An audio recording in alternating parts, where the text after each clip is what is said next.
নজর রাখবো পরবর্তী সংবাদে। বাঙালির 12 মাসে 13 পার্বণ এবং একটু একটু করে এগিয়ে গেছে জামাই ষষ্ঠীর দিনক্ষণ। জ্যৈষ্ঠ মাস এবং জ্যৈষ্ঠ মাসে জামাই ষষ্ঠী আর মাত্র হাতে 1 থেকে 2 দিন এবং তারপরই জামাই ষষ্ঠীতে মাতোয়ারা হবে প্রত্যেকে।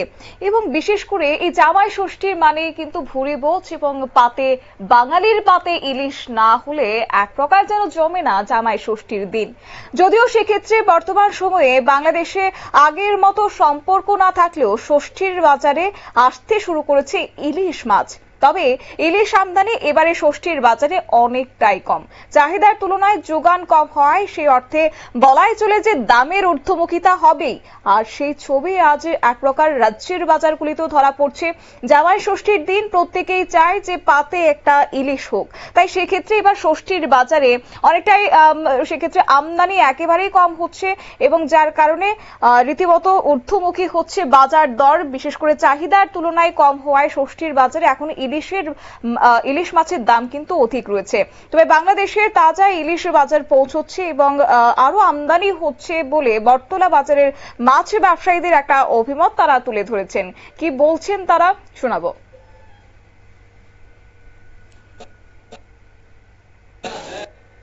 মানে ধরার সঙ্গে সঙ্গে মাছ আইয়া ঢুকতেছে, ওইটা 3টা দিকে আইতাছে মাছটি আর কি। কাঁচা মাল আর তো মনে করেন 1 কেজি 150 টাকা কেজি। কাঁচা ধরেন না 1 কেজি 300 400 2000 থেকে 1800 টাকা দাম থাকবে। 2000 থেকে 1800 মানে বছরে জামাই রাজা খাইবো যে মানে যারা আনন্দই খাইবো আর কি।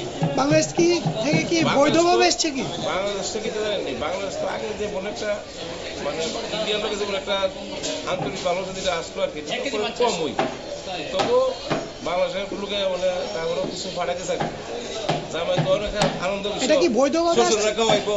এটা কি বৈধভাবে আসছে না অবৈধভাবে আসছে? বৈধভাবে তো আয় না, এমনি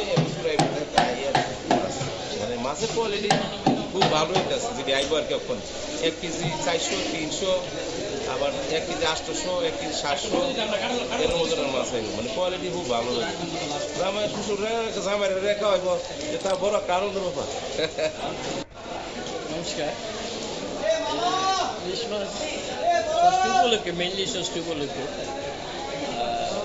যদিও আমদানি আছে কিছু, আর কিছু পারিপার্শ্বিক অবস্থা নিয়ে দুই যশের যে কিছু একটা গন্ডগোল চলছে।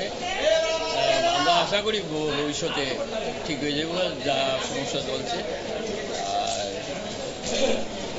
দেখা যাইতেছে তখন কিছুটা আইতাছে, তবে ওই সরকারিভাবে এগুলো আসছে না। বোঝা যাচ্ছে বেসরকারি সরকারিভাবে আসলে মনে হয় দামে আরো ফারাক।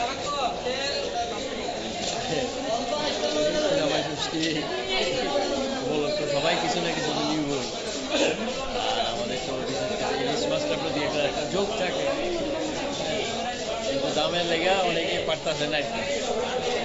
বৃষ্টির জন্য আগে নিয়ে নিলেন যারা বিক্রেতা তাদের কাছে আমরা অনুরোধ করবো যাতে দামটা একটা মানে সামঞ্জস্য থাকে আর কি। বৃষ্টির জন্য নিয়ে নিলেন।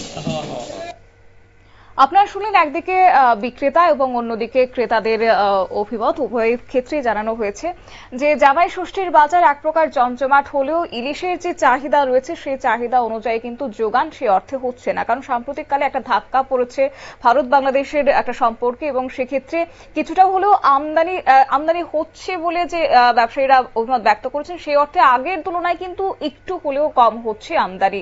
আর পদ্মার ইলিশ প্রত্যেকেই চান, কিন্তু সেই ক্ষেত্রে এবছর সেটা লক্ষ্য করা না গেলেও আমদানি হচ্ছে যে পরিমাণ সেই অর্থে চাহিদা অনেকটাই বেশি। তবে হ্যাঁ, এক্ষেত্রে দাম অনেকটা বাড়তে শুরু করেছে। রাজ্যের বাজারগুলিতে ইলিশের দাম অনেকটাই রয়েছে, যার কারণে এবার পকেটে ছ্যাঁকা লাগছে ক্রেতাদের। যদিও সেক্ষেত্রে তাদের সাধ্য অনুযায়ী তারা জামাই ষষ্ঠীর বাজার করতে এক প্রকার ব্যস্ত রয়েছেন। নিয়ে নিচ্ছে ছোট্ট একটি বিজ্ঞাপন বিরতির সঙ্গে থাকুন।